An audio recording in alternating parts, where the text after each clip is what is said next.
right, and welcome to News Now on TV360. I am Thelma Okoro. Nigeria President Muhammad Buhari has received details of the 2016 budget from the National Assembly. The document was jointly delivered to the presidential villa by the senior special assistants to the president on National Assembly matters, Ita Enang and Kawu Somaila, on Thursday. The document was received by the Chief of Staff to the President, Abba Kyari, who signed on behalf of the President in his office. The 2016 budget was submitted by the President in December last year before a joint session of the National Assembly. It was eventually approved on March 23rd and highlights sent to the President. However, the President refused to give assent to the bill, saying he would only approve the final budget after critically reviewing the details. Nigeria's Vice President Yemi Osinbajo has called on Nigerians to remain patient, assuring that the Buhari administration is firmly committed to revamping the Nigerian economy and fulfilling its election promises. Speaking at the Nations Forum on the Economy in Lagos, Southwest Nigeria, the Vice President said current administration is already taking action which would soon produce satisfying outcomes. Unveiling the economic strategic plan, Osinbajo disclosed that the federal government's blueprint would be based on an implementation plan for the 2016 budget under 6 thematic key areas, adding that the plan would focus on about 33 priority actions. Former President Olusegun Obasanjo has held a meeting with President Muhammad Buhari on the outcome of his recent trip to Borno State, northeast Nigeria, to access the damage done to the northeast region by Boko Haram terrorists. The duo met behind closed doors at the presidential villa in Abuja. Speaking to State House correspondents after the meeting, Obasanjo said he came to brief the president on the outcome of his recent trip to Borno State. The former president's visit also coincided with the transmission of the budget back to the office of the president.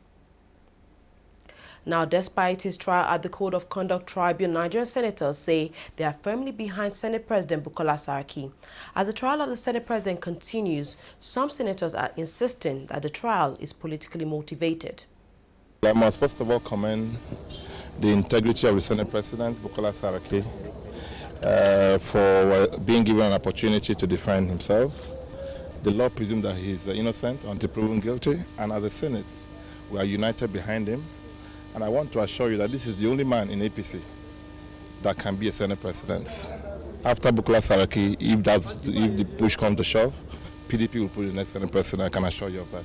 You know, going to the Constitution and, of course, our own standing rules or orders of the Senate, there is nowhere where it is stated that the parties must choose the presiding officers for us.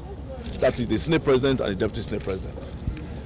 They were to be chosen by their own colleagues in the chambers, and then of course the order is clear that simple majority will decide who becomes the Senate President and of course who becomes the Deputy Senate President. So we agreed on this, and after that action, our choice was not based on party.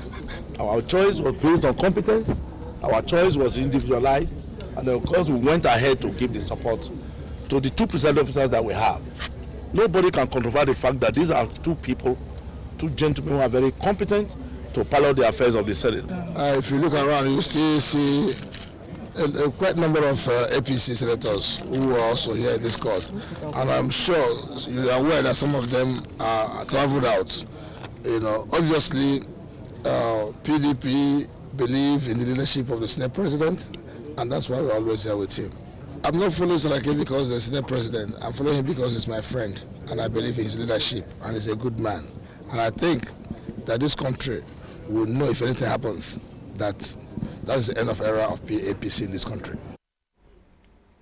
Nigeria's Minister of State for Petroleum, Ibe Kachiku, has explained why the current fuel scarcity in the country has persisted for so long. For more than 2 months now, Nigerians have been queuing for several hours at fuel service stations all over the country to get petrol.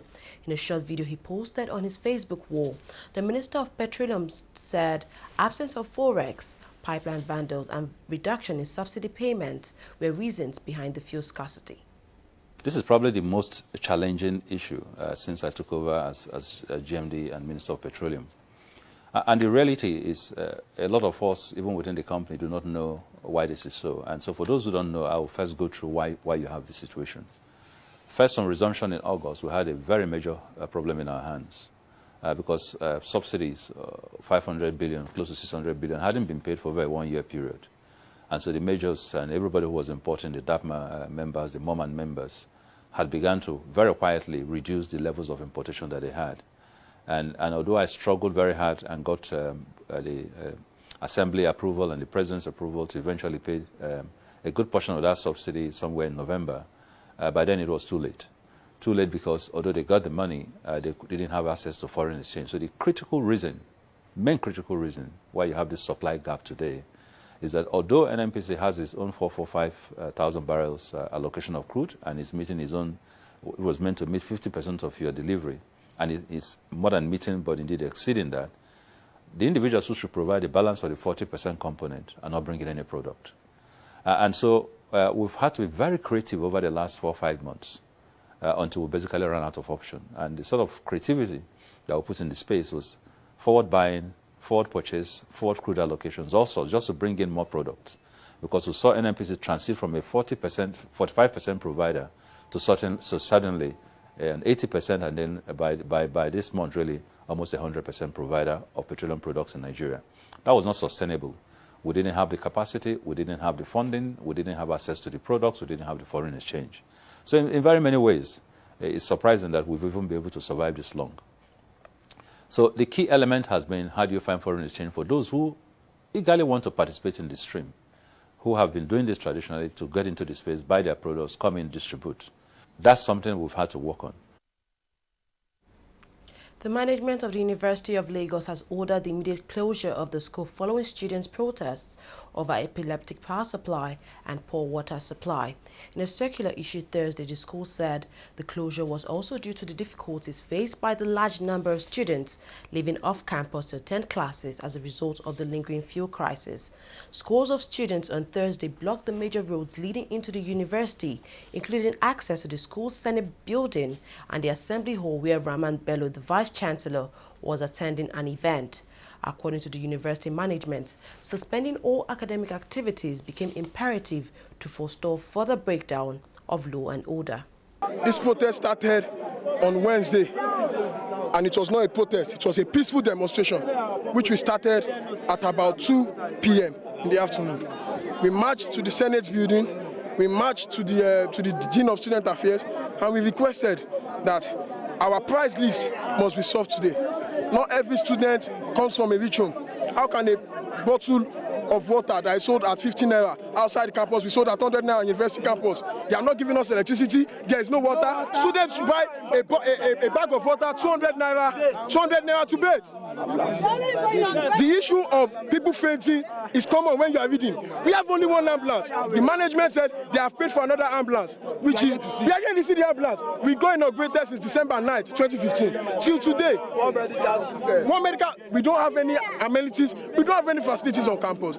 They never agitated to this extent. His inability to come out and address the students is the cause of all this. And even him bringing in the police. We are not terrorists, right? We are students. The armor tank almost killed some students this morning. And some were even injured. It was a peaceful protest. Nobody damaged anything. We did our peaceful protest. This morning, we got a memorandum that we forget our we are the best and the most people that investing in all of Nigeria. And now, Professor Rahman Bello said we should go back home.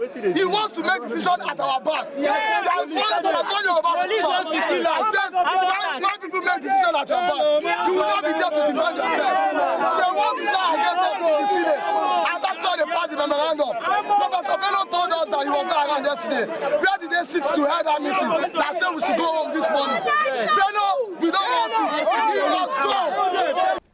Magnus Abe, candidate of the All Progressives Congress in last month's legislative rerun elections in Rivers State, has dismissed the Judicial Commission of Inquiry set up by the government of that state. Abe described the Judicial Commission of Inquiry as, quote, a sham. Rivers State Governor Nyesom Wike had set up the inquiry to probe the violence that rocked the election that was widely condemned. Any inquiry into violence in Rivers State must start with Governor Nyesom Wike. So he cannot be the person who will set the stage. And let me say this for the world to hear. It does not matter who finally pulled the trigger that took down the life of that young copper. The person who laid the foundation, the person who prepared the theater, the person who prepared the circumstances that knew would lead to the death of that young man is the governor of Rivers State and no other person. So what commission of inquiry is he going to set up? Who is he deceiving? Who is fooled by this in this country?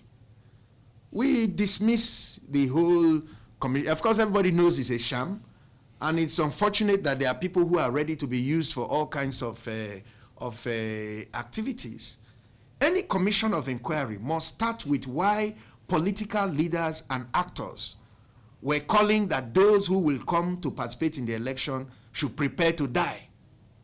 Any commission of inquiry must ask what was to be used in killing these people at that point at the point of voting. Any commission of inquiry that states that those who will come for elections must look into how those who will come for elections are to be killed. Who is to decide that they have rigged elections? Because the person who takes that decision at that point is the person who has the power of life and death over those who are participating in the election. Who did Wike give that power? So if you have any commission of inquiry that will not ask these questions and will not answer them truthfully, of course it's a sham. It's a sham. I mean, the problem with this country is that we must get to the point where we must be prepared to tell ourselves the truth and hear the truth. Until we get there, we're actually not doing, we're wasting our time. The Community Court of Justice ECOWAS says it would rule on whether it has a jurisdiction to entertain a case brought before it by the former National Security Advisor Sambo Dasuki on April 11th. This was contained in a statement issued by the court in Abuja. The case was brought before the court on November 5, 2015 against the Nigerian federal government. Nigeria's Minister of Health has condemned the increasing rate of diabetes patients in the country. Isaac Adewale was speaking at a joint press conference with the World Health Organization to mark the 2016 World Health Day in Nigeria. According to WHO, 24% of illness-related deaths in Nigeria is now caused by NCDs, with diabetes accounting for 2% of this. Diabetes is increasingly becoming an epidemic, especially among adolescents and young adults, partly due to the rapid sociocultural change being experienced and the adoption of unhealthy lifestyles and risky behaviors. Diabetes remains the commonest endocrine disorder and a major non-communicable disease that causes death, serious morbidity, and debility. The national prevalence of diabetes among adults 20 to 79 years is also on the rise. As a ministry, our approach to stemming the tide of diabetes is multifold, and we have mapped out 6 critical action areas in this regard. These actions are adoption of the global monitoring framework for NCDs, development of a national diabetes plan and policy, increased monitoring and surveillance systems, community engagement and patient rights, improved access to care, and sustainable financing for management of diabetes. So far, we have adopted the global monitoring framework, which includes a set of 9 voluntary targets and 25 monitoring and surveillance indicators that contribute to the strengthening of data collection for the global burden of diseases. To all Nigerians, we must be actively involved in this campaign. People must learn to identify their risk factors and take steps to avoid them. Some of these preventive steps include maintaining a healthy weight, eating healthy, being physically active, be involved in 30 to 60 minutes physical activities at least 3 times weekly, and encourage the use of stairs as frequently as possible. Limit intake of junk foods, meals high in sugary content, avoiding harmful alcohol intake and tobacco use. For those who already have diabetes, it is very important to follow their doctor's advice and be consistent and compliant with their checkup appointments. Diabetic patients are also encouraged to take their medications as prescribed and keep a record of their blood sugar and blood pressure so that they can easily track their progress.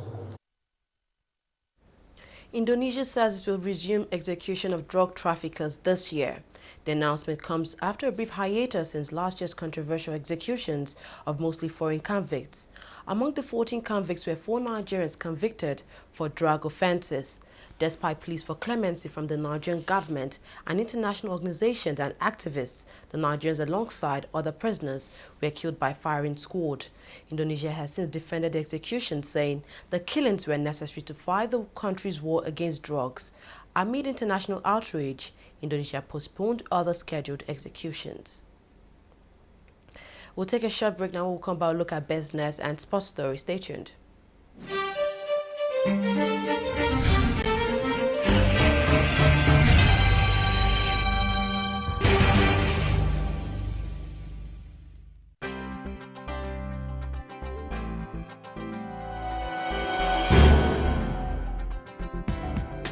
Hello, you're welcome. You're watching the Funny White Man Show, which is the biggest, the brightest, and the most entertaining show in Africa. Funny white man, funny white man, funny white man, but this way you talk, it's too much. Give me 5,000 man, that's you. It's too much. So you get it like, when she move along the street, yeah, me should like there, I'm going girl, you know, my own people, actually. Yeah, fine, it's fun. I enjoy it. And I'm one of those very few, I'm forever taking it personal. I will listen 160 million Nigerians are corrupt. How? My brother, I'm looking for you. Yeah, but it's a growth, and this is the time to build business and know the pitfalls and know what to do and what not to do. But there are months where you get business and months. You know how we do, how we tell you. We did the way you did.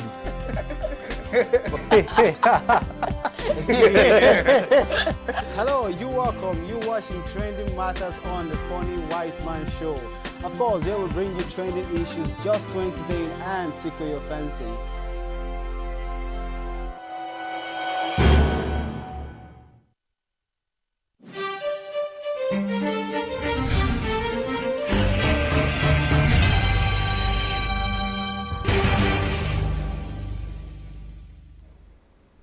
Welcome back. Here watching TV360 News Now. The Central Bank of Nigeria has appointed 2 super agents to improve on access to financial services, reaching every part of the country at an affordable price. The Apex Bank made this known at the end of its monetary policy meeting in Lagos, Southwest Nigeria. Addressing journalists, representatives of the committee spoke on the Youth Entrepreneur Program, foreign exchange, oil prices, and agriculture, among many other things affecting the Nigerian economy. Central Bank of Nigeria started agency banking. So now there are 2 new agents, which are called super agents, and they're supposed to recruit agents that are supposed to distribute banking services at a cheaper price. So that is supposed to carry, or hopefully will carry, banking services to the nook and crannies of the country at affordable prices to the citizenry. Another thing that I think would be of interest to you is the Youth Entrepreneurship Development Program that was launched in March, as you recall, and it's targeting 10,000 youth entrepreneurs. There's some target sectors, and those sectors are agriculture, manufacturing, ICT, and cottage industries. The beneficiaries are in 3 categories: serving youth corps members, post-NYC members, but it shouldn't exceed 5 years, and also artisans. I don't think there are any secrets anymore. I think in Nigeria, we've all become experts on the foreign exchange market.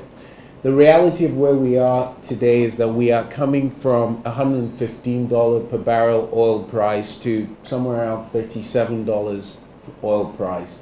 We all have to make adjustments. You, me, everybody. Our habits have to change a bit because we have less money to spend. As corporates, you have to invest in import substitution and develop things locally.